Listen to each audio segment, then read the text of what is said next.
संस्थागत और गैर संस्थागत वित्तीय संस्थाओं के बारे में जानने के बाद अब हम सहकारिता के बारे में जानेंगे। पिछली शताब्दी के प्रारंभ से ही सहकारिता का प्रारंभ हो गया। निर्बल एवं निर्धन वर्गों के उत्थान के लिए सहकारिता का प्रचार और प्रारंभ हुआ। सहकारिता उस आर्थिक व्यवस्था को कहते हैं जिसमें मनुष्य किसी आर्थिक उद्देश्य की पूर्ति के लिए मिलजुल कर कार्य करते हैं। समाज में कुछ व्यक्ति आर्थिक रूप से संपन्न होते हैं, वहीं दूसरी ओर कुछ व्यक्ति आर्थिक रूप से विपन्न होते हैं, या हैव्स और हैव नॉट दो तरीके के ग्रुप सोसाइटीज़ में पाए जाते हैं।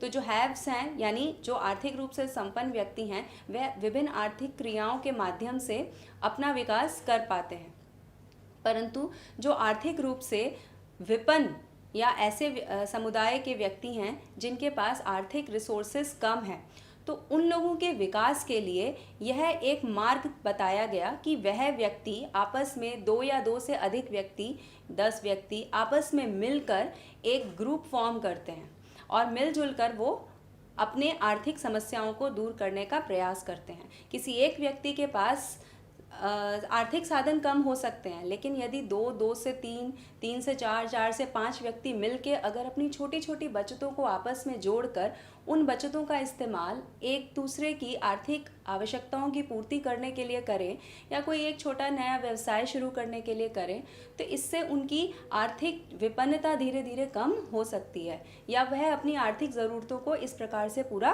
कर सकते हैं। तो व्यापारिक सहयोग द्वारा भौतिक लाभ और सुख देने के लिए विपन्न व्यक्ति आपस में मिलकर, यानी आर्थिक रूप से जो अक्षम व्यक्ति हैं वह लोग आपस में मिलकर व्यापारिक सहयोग देते हैं, एक दूसरे को आर्थिक सहयोग देते हैं और धनी व्यक्तियों को जो संसाधन पहले से उपलब्ध हैं उन संसाधनों के बराबरी करने का प्रयास करते हैं, या कहिए कि अपने आर्थिक विकास को आगे ले जाने की ये एक प्रक्रिया है।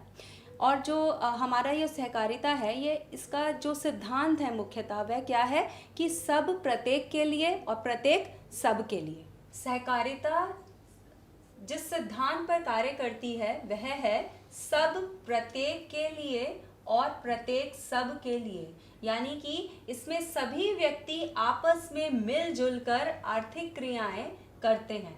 एक दूसरे के आर्थिक हितों की रक्षा के लिए व्यक्ति आपस में मिलजुल कर एक दूसरे की आवश्यकताओं की पूर्ति करते हैं, एक दूसरे की आर्थिक आवश्यकताओं की पूर्ति करते हैं। सहकारिता 3 सिद्धांतों पर काम करती है। सबसे पहला सिद्धांत है संगठन की सदस्यता ऐच्छिक होती है, यानी कि सहकारी संगठन में जो भी व्यक्ति उसके सदस्य बनते हैं यह उनकी इच्छा पे निर्भर करता है, किसी तरह की बाध्यता उन पर नहीं होती। इसके सदस्य आपस में एक दूसरे के आर्थिक हितों की सुरक्षा के लिए आपस में ऐच्छिक सदस्यता ग्रहण करते हैं।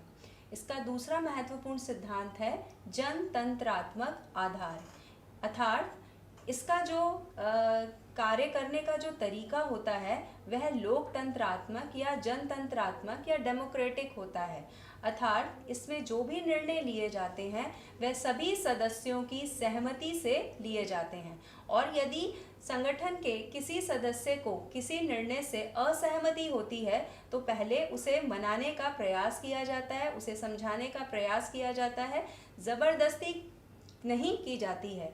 तो इसका जो सिद्धांत है या इसकी जो क्रियाएं हैं वह जनतंत्रात्मक आधार पर पूर्ण होती हैं। तीसरा इसका आधार है नैतिक एवं सामाजिक तत्व, अर्थात इसके सदस्य आपस में एक दूसरे की भावनाओं की कद्र करते हैं, नैतिक आधार पर कार्य करते हैं।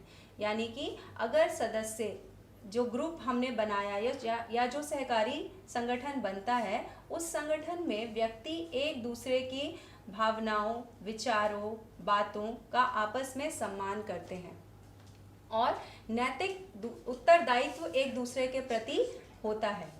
इस प्रकार से सहकारी संगठन मुख्यतः 3 आधारों पर काम करता है। पहला, इस संगठन की सदस्यता ऐच्छिक होती है, यह संगठन जनतंत्रात्मक आधार पर कार्य करता है और इसका जो आधार है वो नैतिक एवं सामाजिक होता है। सहकारिता या सहकारी संगठन 3 आधारों पर कार्य करते हैं। वह 3 आधार क्या हैं? सबसे पहला आधार है कि संगठन की सदस्यता ऐच्छिक होती है, यानी कि इसके जो सदस्य होते हैं वह स्वयं अपनी इच्छा से, अपनी मर्जी से संगठन के सदस्य बनते हैं, उन पर किसी तरह की जोर जबरदस्ती नहीं होती।